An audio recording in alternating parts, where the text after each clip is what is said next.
नमः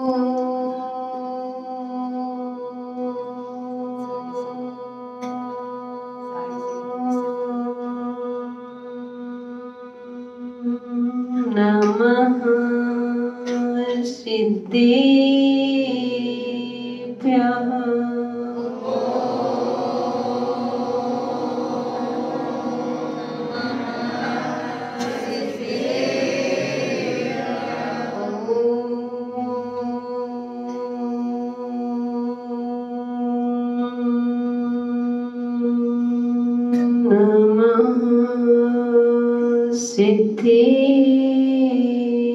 सिद्धेभ्यः।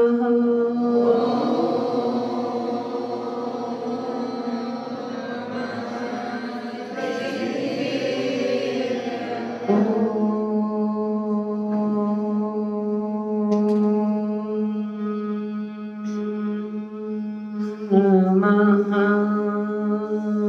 सिद्धेभ्यः।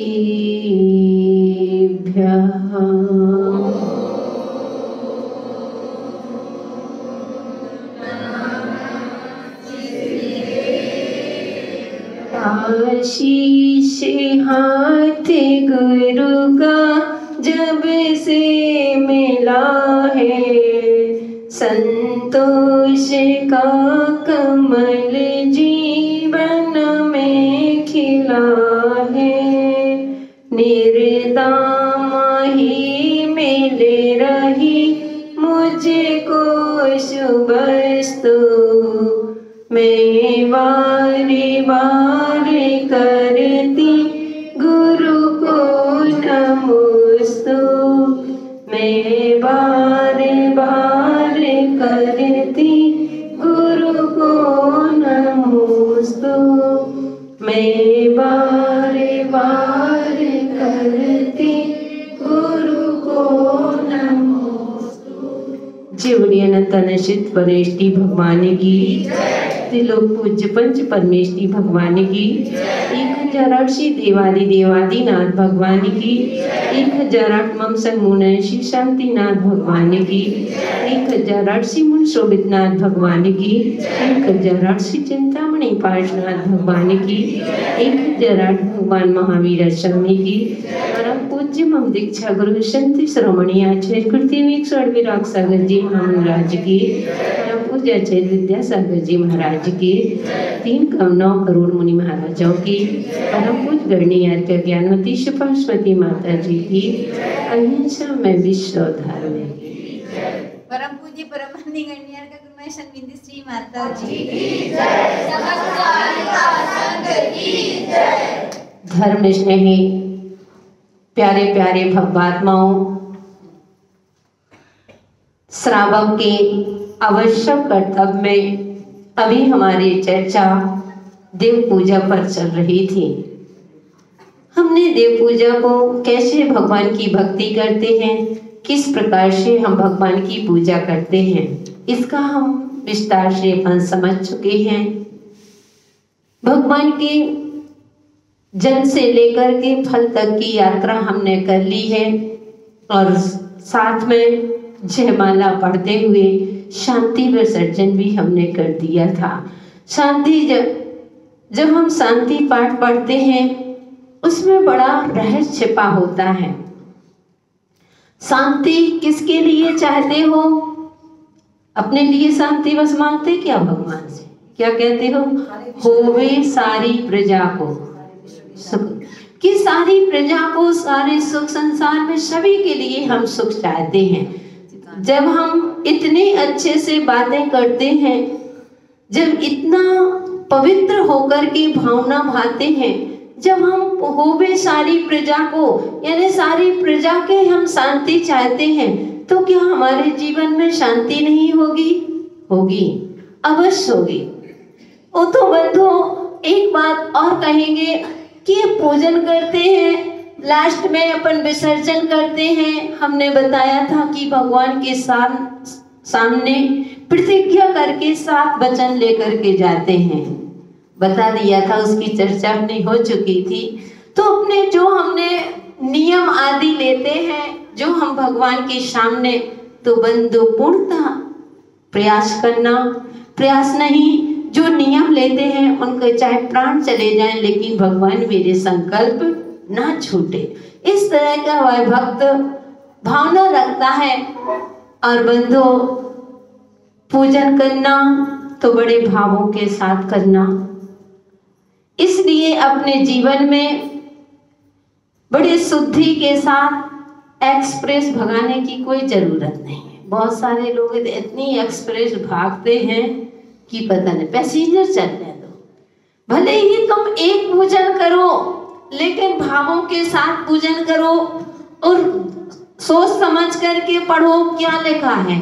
बहुत सारे लोग हम मंदिर में देखते हैं, एक बार मंदिर गए, एक महिला जोर जोर से पढ़ रही थी, जे बलभद्र मुफ्त में गए, मुफ्त में चली गई, ऐसे ही मुफ्त जे बलभद्र मुफ्त में गए। अरे जब तुम मुफ्त में पढ़ोगी तो पूरी मुफ्त ही हो जाएगी, जब भी मुफ्त में चली जाएगी। इसलिए और क्या पढ़ते हैं, दो तीन चीजें ऐसी होती हैं। हाँ, एक कहते हैं जब विनय पाठ पढ़ते हो उसमें आया है बीत राग भेंटो अबे मैटो राग कुटे। तो अब महिलाएं अथवा पुरुष जो जल्दी जल्दी पढ़ते हैं, बीत राग मैटो अबे भेंटो राग कुटे, अब ऐसे तो जो पढ़ोगे वही तो मिलेगा।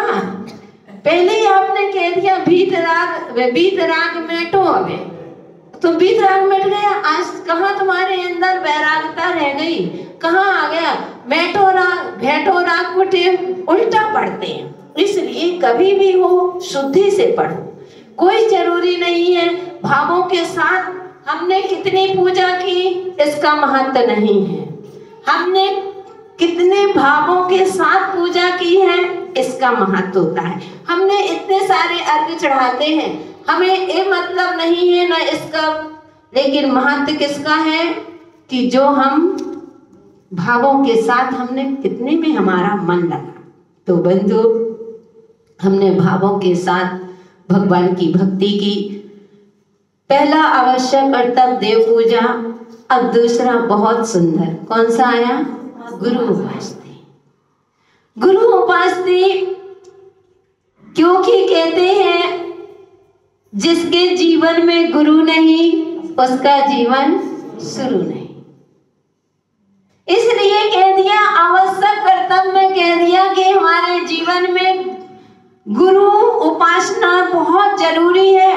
और उपासना किसकी करोगे, जब आपके जीवन में गुरु होंगे तभी तो उपासना करोगे, जब गुरु ही नहीं है तो क्या उपासना करोगे। हम तो बहुत सारे लोग होते हैं, हम माता जी भगवान को मानते हैं, हम गुरु को नहीं मानते। अरे गुरु को नहीं मानोगे तो ध्यान रखना तुम्हारे जीवन में जो अंधकार छाया है वह भगवान की, कितने भी तुम भगवान की पूजा कर लेना उससे तुम्हारा अंधकार मिटने वाला नहीं है। अगर तुम्हारा जो अंधकार मिटने वाला है और तुम्हें जो मोक्ष में ले जाने वाले हैं, तुम्हें मोक्ष का रास्ता बताने वाले हैं तो गुरु ही होते हैं। भगवान तो मौन बैठे हैं, जिनवाणी कुछ बोलती नहीं है। अगर मोक्ष मार्ग को प्रशस्त करने वाले होते हैं तो एक हमारे गुरु होते हैं। वो गुरु भी अगर जीवन में गुरु नहीं है तो तुम पद से बड़े हो सकते हो, पैसों से बड़े हो सकते हो, उम्र से बड़े हो सकते हो, लेकिन तुम्हारे पास अभी तुम्हारा जीवन शुरू हुआ ही नहीं है। इसलिए बंधु, हमारे जीवन में जब गुरु होते हैं, गुरु भक्ति से ही संसार से पार हो सकते हो। ध्यान रखना, तुम कितने भी शास्त्र की भक्ति कर लेना, तुम भगवान की भक्ति कर लेना, कितना भी तुम उपासना कर लेना, पूजन कर लेना, स्वाध्याय करना, सब कुछ कर लेना, लेकिन आगम कहता है कि अगर संसार से पार करने के लिए होती है तो गुरु भक्ति ही होती। गुरु नहीं होंगे तुम संसार से पार नहीं हो सकते हो। हमने बताया था, एक बार एक व्यक्ति मुझसे आता है, कहता है माता जी आप जब देखो, जब गुरु की महिमा गाते हो, गुरु होना चाहिए, गुरु होना चाहिए। मैंने कभी भी आपका, जब भी आप प्रवचन करते हो तो प्रवचन में आपके एक शब्द गुरु का शब्द जरूर आता है, तो आप इतना महत्व गुरु को देते हो, गुरु क्यों जरूरी है। अब ऐसे ऐसे लोग होते हैं, तर्क कर दिया उसने कि जीवन में गुरु क्यों जरूरी होते हैं। तो मैंने भी उससे प्रति प्रश्न किया, पहले ये बताओ कि जीवन में माँ जरूरी क्यों है? जीवन में माँ जरूरी क्यों है? बोले माँ को हम इसलिए मानते, माँ जरूरी है, अगर माँ नहीं होती तो हम इस संसार में आ ही नहीं सकते थे। मैंने कहा भैया बस यही बात है, अगर माँ नहीं होती तो हम संसार में नहीं आ सकते थे, और अगर गुरु ना हो तो हम इस संसार से कभी पार नहीं हो सकते। इस संसार से पार कराने वाले हमारे गुरु ही होते हैं। गुरु का हमारे जीवन में बड़ा उपकार होता है बंधु। गुरु उपासना क्या है? उनको आहार देना क्या गुरु उपासना हो गई क्या? उनके आकर के तुमने हाथ पैर दबा दिए, गुरु भक्ति हो गई क्या? गुरु उपासना हो गई क्या? आपने उनको तेल लगा दिया, सिर में मालिश कर दी, हो गई तुम्हारी गुरु उपासना? तुमने उनकी चौकी लगा दी, पटा लगा दिया, हो गई उनकी गुरु उपासना? यही उपासना है क्या? नहीं, ये तो एक उथली बात है, ये तो ऊपर की बात है कि भैया बत्ती कर दी, उनको आहार करा दिया, ये तो कर्तव्य है। अगर आप आहार नहीं कराओगे तो कौन आहार करेगा? गुरु महाराज तो अपने हाथ से खा नहीं लेंगे, अपने हाथ से उठा के तो ले नहीं लेंगे, ये तो तुम्हारा दायित्व है, कर्तव्य है। लेकिन गुरु उपासना, इसको गुरु उपासना कहते हो क्या? नहीं बंधु, गुरु उपासना क्या है? कहते हैं अगर हमने अपने जीवन में गुरु बना लिया, स्वप्न में भी गुरु की आज्ञा का उल्लंघन नहीं करना, ये सबसे बड़ी गुरु उपासना होती है। गुरु ने जो कह दिया तो उसको स्वतः ही स्वीकार कर लेना। अगर गुरु ने कह दिया 2 और 2 5 होते हैं, तो शिष्य वही होता है कि उसके मन में क्यों और क्या का प्रश्न नहीं उठता। इसको कहते हैं गुरु उपासना।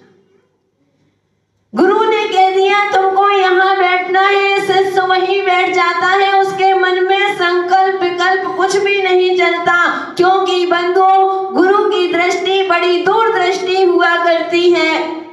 गुरु जो होते हैं अपने शिष्यों को, एक गुरु ऐसे होते हैं कि जो अपने बराबरी से अपने शिष्यों को बिठा लिया करते हैं। हर कोई इतनी में नहीं होती कि तुम, एक पिता भी होता है तो अपने होते हुए गद्दी हर किसी को नहीं देता। एक गुरु होते हैं कि अपने शिष्य को अपने बाजू में बिठा लेते हैं, उनका कोई स्वार्थ नहीं होता है, निस्वार्थ होते हैं। आज बंधु वो तो तुमको शिक्षा देते हैं। गुरु जितने सरल होते हैं उतने कठोर भी होते हैं, ध्यान रखना।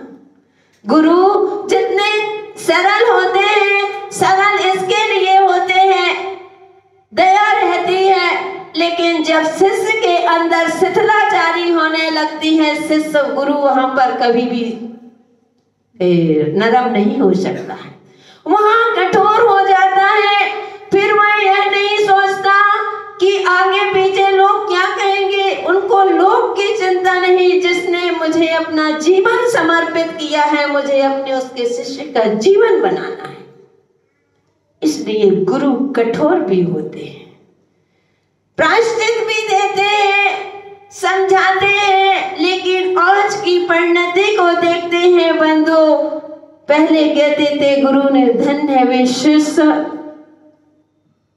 कि गुरु ने विद्या सिखाने से भी मना कर दिया था, और फिर भी जाकर के गुरु की प्रतिमा को रख करके, क्योंकि बंधुओं शिक्षा हर किसी को नहीं दी जा सकती। शिक्षा का पात्र कौन होता है?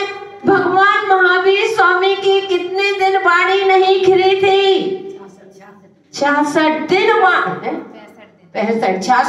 66वें दिन, मतलब इतने दिन बाड़ी नहीं खिली थी। क्यों? क्योंकि उस बाड़ी को झेलने वाला भी तो होना चाहिए। कौन पात्र है, कौन कुपात्र है, हर किसी को शिक्षा हो सकता है हम आपको वही शिक्षा दें, लेकिन हम आपको 2 बैठे हैं उसको नहीं दे सकते हैं। अब आपके मन में प्रश्न उठे, उनको सिखा दिया माता जी ने, हमको नहीं सिखाया। उनको गुरु सब कुछ सिखाते हैं, आपके मन में संकल्प विकल्प हो सकता है, लेकिन नहीं, एक गुरु की दूरदृष्टि है, किसको सिखाना, कौन किसके पात्र है कि नहीं, कैसा सिखाना। कोई गुरु अपने शिष्य का अहित नहीं सोचता, लेकिन ऐसा भी नहीं कि उसके जीवन के साथ साथ दूसरों का भी अहित हो जाए। इसलिए गुरु ने मना कर दिया एकलव्य को विद्या सिखाने से कि ये जाति का नहीं है, उत्कृष्ट जाति नहीं है, इनको विद्या नहीं सिखाई जा सकती है। इस विद्या का दुरुपयोग करके हो सकता है शिकार आदि करने लगे, कुछ भी करें। बंधु पहुंच गए गुरु के पास, लेकिन गुरु ने मना कर दिया। तो फिर भी कोई मन में संकल्प नहीं। आप होते, ऐसे भी गुरु होते हैं। हम तो उनको शिक्षा लेने गए, हम उनके पास पढ़ने गए, हम उनके पास विद्या सीखने गए, ऐसे गुरु ने हम नहीं मानते ऐसे गुरु को। तुरंत ये भक्ति नहीं है, ये आपकी भक्ति नहीं, ये तो आप मां स्वागत के कारण गए थे। ऐसी भक्ति आपको संसार से कभी पार नहीं करा सकती। पहुंच गए, कहते हैं अपने घर रह करके स्थान में गुरु की प्रतिमा को बनाया, मिट्टी की प्रतिमा को बना करके, और विद्या अध्ययन कर लिया। क्योंकि विद्या अध्ययन करने गुरु से ही किया जाता है, हर किसी से विद्या अध्ययन नहीं कर सकते। मंत्र भी अगर कोई बोलना है, अगर कोई मंत्र करना है बंधुओं, तो आगम में कहा है, द्रव्य संग्रह में गाथा आती है कि गुरु के बिना पूछे अगर आप नमोकार मंत्र भी पढ़ना चाहो तो आप बिना गुरु के दिए हुए मंत्र को, नमोकार को भी नहीं पढ़ सकते। कोई भी विद्या सिद्ध करना है, मंत्र सिद्ध करना है, तो गुरु के द्वारा दिया गया मंत्र ही आप सिद्ध कर सकते हो। अगर गुरु से नहीं पूछा वह मंत्र आपको उल्टा असर कर देगा। आपकी बुद्धि में कुछ भी, आपका मन विकार हो जाएगा, आपकी स्मरण शक्ति हो जाएगी, कुछ रोग हो जाएंगे, आदि आदि। आपका जीवन में उल्टा, बहुत सारे लोग होते हैं गुरु से छिपा करके वो मंत्र आदि कर लेते हैं, उनके जीवन में गलत प्रभाव पड़ता है। इसलिए कभी भी अगर नमोकार क्यों ना पढ़ना हो, नमोकार की जाप क्यों ना करना हो, तो पहले अपने गुरु से संकल्प लो कि महाराज मैं इस मंत्र की जाप करना। अगर गुरु उचित समझते हैं तो गुरु तुमको मंत्र कह देंगे, हाँ पेरो। गुरु ने कह दिया नहीं, यह पाठ तुमको नहीं करना, उनको मालूम है इसकी बुद्धि दुर्बुद्धि हो रही है, ये मंत्र फेरने लायक नहीं है, इसको जीवन में, इसके स्वास्थ्य में अथवा इसके जीवन की हानिकारक हो जाएगी। गुरु मना कर देते हैं नहीं, लेकिन आज के शिष्य संकल्प विकल्प करने लगे। देखो तो हमारे लिए, हम कोई भी पाठ करना चाहे हमको पाठ के लिए मना कर देते हैं, हमको मना कर दिया, और वो दूसरों के लिए मना नहीं करते, खुद करते हैं। कहाँ गई तुम्हारी भक्ति? ये तुम्हारी गुरु भक्ति है। गुरु की आज्ञा के बिना तो बंधुओं बात चल रही है, उन्होंने विद्या सीख ली, और जैसे ही वह जब विद्या पूर्ण हो गई, कुत्ता निकल रहा है। उन्होंने कौन सा बाण छोड़ा था? कौन सी विद्या थी पंडित जी? धनुर्विद्या। उस कुत्ते को मुंह में बाण चला गया, वह कुत्ता दौड़ता हुआ और गुरु के पास पहुंचता है, और गुरु ने जैसे ही देखा, बोले मैंने तो अर्जुन के अलावा मैंने किसी को सिखाया ही नहीं। उस कुत्ते के पीछे पीछे पहुंचे, कौन है ऐसा विद्या को सीखने वाला, कौन है ऐसा जिसने शिक्षा दी, और पहुंच गए। पता चला एकलव्य के पास पहुंचते हैं। बोले बेटा तुमने यह विद्या किससे सीखी? बड़े गर्व के साथ, खुश होकर के, गदगद होकर के कहते हैं कि मैंने अपने गुरु से यह विद्या सीखी है। वो आज के शिष्य थे, हमने अपने मन से सीखी है, हमने अपने मन से पढ़ करके हमने अपने मंत्र जाप करी थी, हमने सीखी है। लेकिन वे क्या कह रहे हैं, मैंने अपने गुरु से सीखी है। तो बोले कौन है, क्या तुम अपने गुरु से हमको मिलवा सकते हो क्या? तो ने कहा हाँ आइए, हम आपको अपने गुरु से मिलवाते हैं। जैसे ही अंदर ले गया तो किसकी, द्रोणाचार्य की, अपने गुरु की प्रतिमा को देखकर कहते हैं कि महाराज हे गुरुदेव जी मेरे गुरु हैं, इनसे मैंने यह विद्या सीखी है। बंधु वह गुरु गद हो गए। सोचो, चिंतन करना, क्या इतनी तुम्हारी भक्ति है क्या? आप कहते थे कि गुरुदेव क्या आपने मना कर दिया था तो क्या मुझसे बन नहीं सकती थी क्या? आपके पास हम गए थे क्योंकि आज तो टिट फाट टेट, आज का जमाना ऐसा, जैसे को तैसा, और ज्यादा कहते हैं हम तो गुरु को टक्कर का जवाब दे देते हैं। ओहो, कैसे तुम्हारी शिष्यत्व बना, कैसे तुम शिष्य, तुम गुरु को जवाब दे सकते हो, लेकिन ध्यान रखना भाव तुम्हारा ही खराब होना है, गुरु का भाव खराब होने वाला नहीं है। कहाँ आए थे हरि भजन को, घोटन लगे कपास, किस लिए आए थे, वो क्या तुम्हारा हो रहा है? इसलिए गुरु कहते हैं तुम्हारे, अच्छा ये तुम्हारे गुरु है? बोले हाँ आप ही मेरे गुरु हो, मैंने आपसे ही सब कुछ सीखा है गुरुदेव। तो वे कहते हैं कि दो, अगर गुरु दक्षिणा देना चाहते हो, मैं आपसे गुरु दक्षिणा मांगता हूँ, क्योंकि तुमने जब मुझे गुरु माना है तो मैं आपसे गुरु दक्षिणा मांगता हूँ। उन्होंने कहा कि मांगो गुरुदेव, जीवन ही आपका है, मैंने आपको अपना जीवन समर्पित कर दिया है, मेरा अपना कुछ है ही नहीं, सब आपका है, जो मांगो वह दूंगा। उन्होंने कहा कि दाहिने हाथ का अंगूठा, क्योंकि बाण किससे, दाहिने। ओहो, कुछ भी नहीं सोचा, एक सेकंड भी नहीं सोचा, और दाहिने हाथ का अंगूठा काट करके दे दिया, लो गुरु दक्षिणा में। आप होते, समझ गए ना? चिंतन करना, कैसे थे वो शिष्य? गुरु ने कह दिया जाओ, बाढ़ पानी ना गिर पाए, बाढ़ लगाना है, जा करके खेत में जा करके लेट जाते हैं, क्योंकि वो बार बार टूट जाता था, बांध टूट जाता था, इतनी बार उसमें लेट गए। धन्य है वे शिष्य, अहो भाग्य ऐसे गुरु जिनको इतने गुरु को मान गए, इतनी गुरु आज्ञा, आज भी वे भले ही संसार में ना हो, लेकिन आज भी वे जीवित हैं और लोग उनका उदाहरण देते हैं। इसलिए ऐसा जियो, ऐसा जीवन बनाओ कि तुम्हारे जाने के बाद लोग तुम्हें याद करें। तो बंधु, गुरु उपासना वह होती है कि गुरु ने कह दिया कि ऐसा नहीं, गुरु ने कह दिया दिन में अगर रात्रि कह दी तो शिष्य वही है। यही गुरु उपासना है कि तुम रात्रि को भी, दिन को भी रात्रि कहो, तुम्हारे मन में संकल्प विकल्प भी नहीं आना चाहिए, इसको कहते हैं गुरु उपासना।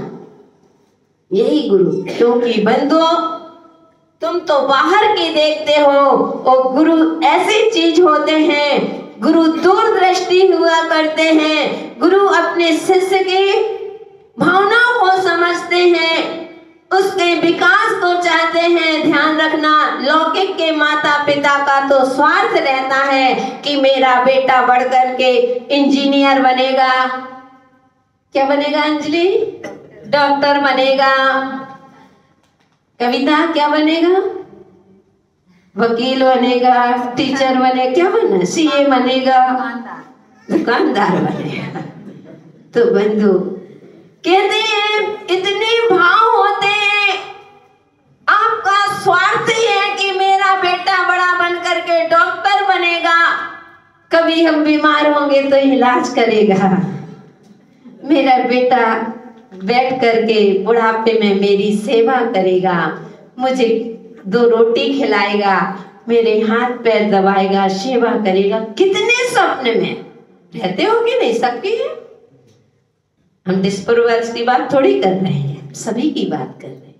तो बंधु, कहने का तात्पर्य कि वह माता पिता को तो फिर भी स्वार्थ होता है बंधु, लेकिन गुरु एक ऐसे होते हैं जिन्हें अपने शिष्य से कोई भी स्वार्थ नहीं होता। बस इतना ही है कि बेटा, तुम अपना जीवन तुमने हमको समर्पित किया, तो तुम अपने निरतिचार अपने व्रतों का पालन करके और एक दिन तुम अपने साथ सुख को प्राप्त कर। आज हमारे गुरु ने हमको पढ़ा दिखा दिया। क्या स्वार्थ है? क्या गुरु हमारे स्वार्थी है क्या कि माता जी हमारा ऐसा करेंगी, हमारे साथ ऐसा करेंगी? इतने सारे शिष्य हैं, पढ़ा लिखा करके भेज दिया। तुम खूब प्रभावना करो, अपनी साधना करो और साधना के साथ प्रभावना करो। गुरु को क्या लेना देना? आज जय जयकार हो रही है, जो भी शिष्य हैं बैठे, माता जी की जय जय। गुरु को क्या है? क्या दे रहे हैं हम अपने गुरु को? बस इतना कर्तव्य भले ही दूर है, लेकिन इतना कर्तव्य होता है शिष्य का, इतना दायित्व होता है कि स्वप्न में भी गुरु की आज्ञा का उल्लंघन नहीं करना चाहिए। नहीं, गुरु ने जो कह दिया, गुरु आज्ञा गणेश, और खुश होकर के, मुंह बना करके नहीं। इसलिए बंधु, क्योंकि गुरु जो तुम्हारे लिए कहते हैं, तुम्हारे हित के लिए ही कहते हैं, तुम्हारे अहित के लिए नहीं कहते। एक बार एक व्यक्ति एक साधु की सेवा कर रहा था, जैनेतर था, सेवा में लगा हुआ था। सारे लोग उनकी सेवा में आकर के बहुत अच्छे से सेवा करते थे। एक गरीब व्यक्ति था, बहुत गरीब था, वह भी चला गया, चलो मैं भी महाराज की सेवा करूंगा, मुझे कुछ ना कुछ जरूर मिल जाएगा। गया तो स्वार्थ से था, वह खूब सेवा करता है, खूब भक्ति करता है अपने गुरु की, उनके खूब हाथ पैर दबाता है, हर तरह की सेवा करता है। तो वहीं रहने लगा, उस आश्रम में रहने लगा। लेकिन उसने गुरुजी से कह दिया था कि 6 महीने बाद मेरी बहन की शादी है, गुरुदेव मुझे छुट्टी दे देना, मैं अपनी बहन की शादी में जाऊंगा। गुरु ने कहा ठीक, जब तुम्हारी बहन की शादी में तुमको जाना है तो हमको बता देना। अब वो सेवा करता रहा, 2 महीने बचते उसने संकेत कर दिया कि कहीं गुरुजी भूल ना जाए, कम से कम बहन की शादी है तो कुछ करा दे, क्योंकि बहुत ही गरीब था, बहुत गरीब था। और बंधु, पहले का समय था, दहेज का समय था। पहले, बस आज भी दहेज का समय है, बस अंतर इतना है कि पहले दूल्हा बिकता था, आज दुल्हन बिकने लगी है। इतना ही अंतर आया, ज्यादा अंतर नहीं आया। पहले दुल्हन बिकती थी, जब शादी होती थी लड़की की, इतने लाख लेंगे, ऐसे लेंगे, ऐसे लेंगे। लड़के वाले कितने लेते थे? आज लड़के वालों से लड़की वाले लेते हैं। पहले दूल्हा बिकता था, आज दुल्हन बिक रही है। इतना ही तो अंतर आया है। तो बंधु, अब कैसे शादी करेगा? उसने कहा ठीक बेटा, जब जाना तब बता देना। अब 1 महीना बचा, फिर 15 दिन। उसने कहा कि अब जाने के लिए कि गुरुजी मुझे कुछ करा देंगे, कुछ पैसे आदि करा देंगे तो मैं अपनी बहन की शादी कर लूंगा। उसने जैसे ही 3-4 दिन बचे, अब जाना था, उसने कहा गुरुदेव आप भी चलो। और तो मैं जा रहा हूँ, मैं आपको निमंत्रण दे रहा हूँ, आप भी मेरी बहन। उसने कहा बेटा मैं तो नहीं जा पाऊंगा, लेकिन मैं अपने कोई असिस्टेंट को मैं आपके साथ भेज रहा हूँ और जाओ। वो जैसे ही जाने लगा तो वह सोच रहा था गुरु कुछ पैसे आदि दे देंगे, कुछ रुपए आदि दे देंगे तो बहन की शादी कर लूंगा। उसने बता भी दिया कि महाराज मुझे अपनी बहन की शादी करना है, कुछ हो जाए तो अच्छा है। तो गुरु ने जब जाने लगा तो गुरु ने 5 किलो अनार दे दिए। क्या दे दिया? अनार। अनाज नहीं, अनार, दाने अनार दे दिए और कह दिया कि जाओ बेटा, तुम्हारी बहन की ऐसी शादी होगी कि दुनिया याद रखेगी कि आज तक ऐसी किसी की शादी नहीं हुई होगी। अब उसको मन में संकल्प की गुरु भी जब कहते हैं गरीबों की कोई नहीं सुनता, अब मन में विचार आ गया, 5 किलो अनार दे दिए और कह दिया कि ऐसी शादी होगी कि दुनिया याद रखेगी। कभी तुमने स्वप्न में नहीं, तुमने क्या गांव वाले भी स्वप्न में भी नहीं सोच सकते तुम्हारी बहन की ऐसी शादी होगी। निकल गए, लेकिन बड़ा संकल्प कर, वो आंखों में आंसू जो गुरुजी ने अपने असिस्टेंट को भेजा था साथ में, उससे कहते हैं देखो, लोग कहते हैं कि गुरु अपने शिष्यों की सुनते हैं। मैंने गुरु की 6 महीने से निस्वार्थ सेवा की। इतना मैंने क्या मांगा, मैंने कुछ नहीं मांगा था, अपने लिए नहीं, लेकिन बहन बड़ी हो गई है, गरीब माता पिता हैं, खाने को दाना भी नहीं है, तो थोड़ा सोचा था कि कम से कम गुरुजी कुछ करा देंगे, पैसा आदि करा देंगे। और गुरु ने देखो 5 किलो अनार दे दिए और ऊपर से हंसी उड़ाते हैं कि ऐसी शादी होगी कि दुनिया देखे। बंधु अब चला तो गया, दोनों चर्चा कर रहे हैं। अब मन में इतना संकल्प विकल्प, आंखों में आंसू, बार बार आंसू आ जाते हैं कि मैं 6 महीना और कहीं काम करता तो कुछ तो पैसा मिलता। पहुंच गया घर में पहुंचता है, शादी के अभी 8 दिन बाकी थे।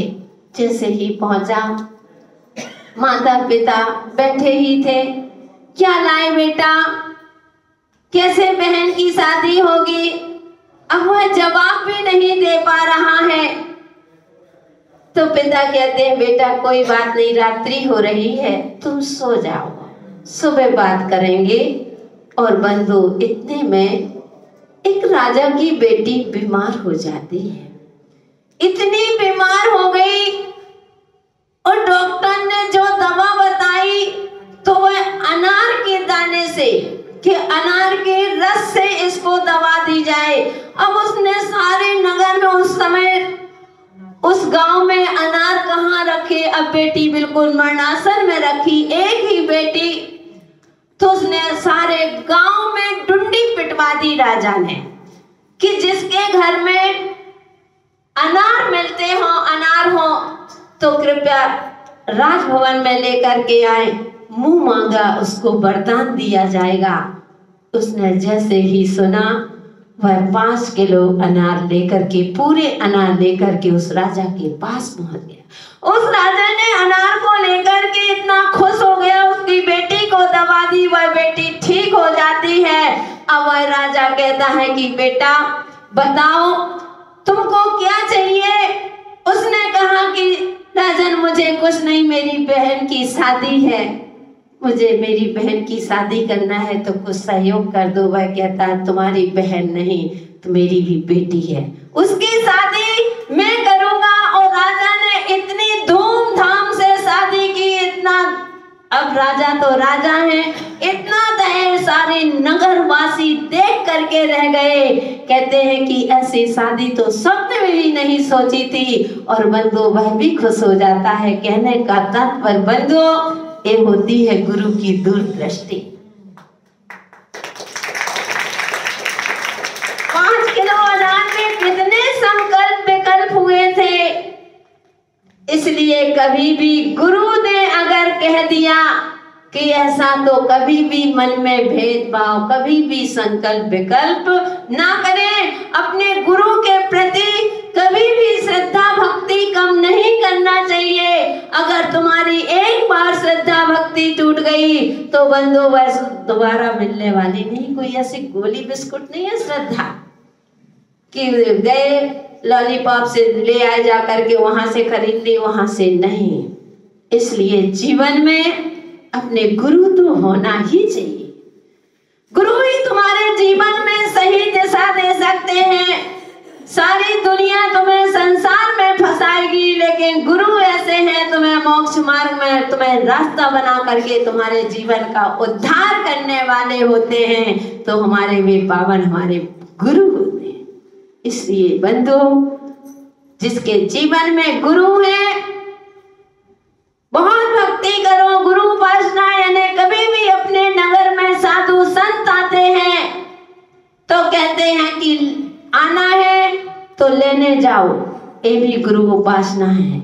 और गुरु का विहार होना है तो वहां से दूसरे नगर तक उनको भेजने जाना, ये भी गुरु उपासना है। डेली कहा है कि गुरु उपासना करो, रोज गुरु की भक्ति करो। भले ही नगर में अब तुम्हारे गुरु नहीं है, लेकिन गुरु भक्ति में कभी कमी नहीं आना चाहिए। भगवान से प्रार्थना करना, भगवान आपने जो भी मुझे दौलत दी है उसमें से कम करना हो कम कर लेना, जितना भी आपने मुझे मान सम्मान दिया है उसमें भी जो कम होना हो तो कम कर लेना, जो पद प्रतिष्ठा आदि दी है उसमें भी जो कम करना हो प्रभु उसमें भी कर लेना। लेकिन हे भगवान, मैं आपके चरणों में यही प्रार्थना करता हूँ, मेरे जीवन में कभी गुरु भक्ति कम ना हो। जिस दिन तुम्हारी गुरु भक्ति कम हो गई, गुरु का नहीं तुम्हारा ही पतन होना है। इसलिए अपने जीवन में एक गुरु जरूर होना चाहिए। ऐसा नहीं सब लोग कहते हैं हम तो सबको गुरु मानते, जो नहीं, सबको मानो। 3 कम 9 करोड़ मुनि महाराज होते हैं, सबके प्रति श्रद्धा होती है। व्यक्ति विशेष कभी श्रद्धा नहीं हो सकती है, लेकिन जीवन में गुरु एक ही होता है, जिसको अपना एक बार गुरु बना लिया फिर गुरु उन्हीं को ही मानना। कभी भी भूल करके अपने गुरु का नाम नहीं छिपाना। लाखों के बीच में हो तो अपने गुरु का नाम कभी छिपाना नहीं चाहिए। दुनिया बदल जाए लेकिन गुरु को कभी बदलना नहीं चाहिए। गुरु को नहीं बदल सकते। पहली बात तो सोच समझ के गुरु बनाओ, जिसको भी बनाना है। आगम कहते हैं कि मरने के 48 मिनट पहले गुरु बना लेना, इसके बाद इस जीवन की अंतिम सांस को छोड़ना। सबके जीवन में यहाँ गुरु होंगे, है ना? गुरु किस किस के नहीं है? हाथ उठाओ, किसके गुरु जीवन में गुरु नहीं बने अभी तक?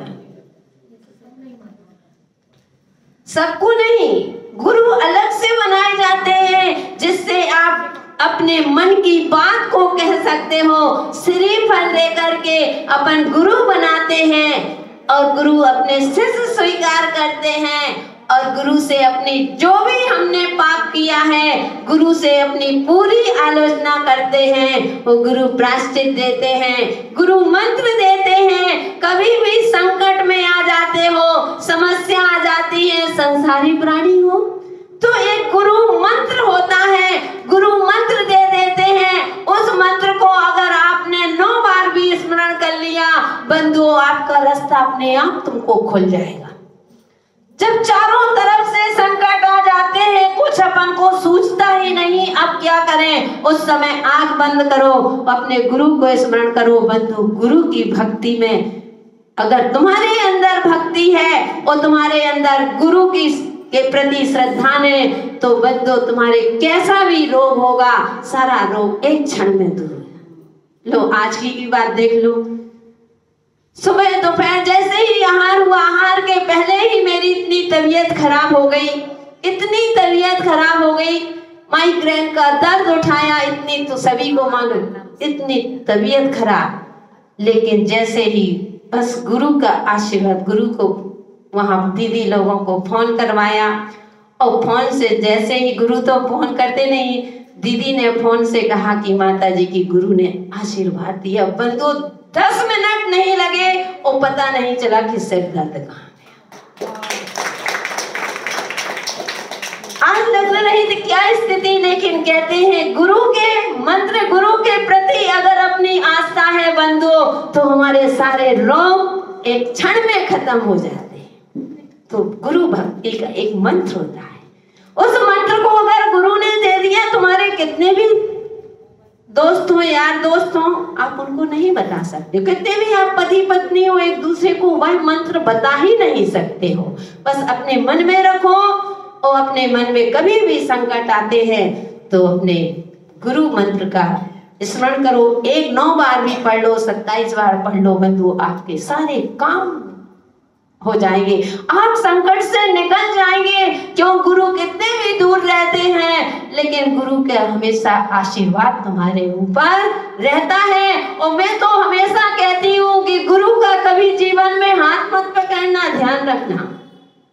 गुरु का कभी जीवन में हाथ मत पकड़ना। अरे गुरु को अपना हाथ पकड़वा देना। क्यों? क्योंकि तुम तो किसी परिस्थिति में गुरु का हाथ छोड़ सकते हो लेकिन गुरु किसी भी परिस्थिति में तुम्हारा हाथ नहीं। अगर गुरु का आशीर्वाद है तो बंधुओं ये हाथ की लकीरें भी कुछ नहीं होती, क्योंकि लोग कहते हैं जिनके हाथों में लकीरें अच्छी नहीं होती उसकी किस्मत अच्छी नहीं होती है। लेकिन मैं कहती हूँ जिसके ऊपर गुरु का आशीर्वाद होता है उन्हें हाथों की लकीरों की आवश्यकता नहीं पड़ती, क्योंकि गुरु का आशीर्वाद है। क्यों? सबके सामने कह सकते हो हमारे साथ कोई नहीं है, तो हमारे पास, मेरे पास गुरु का आशीर्वाद है बंधु।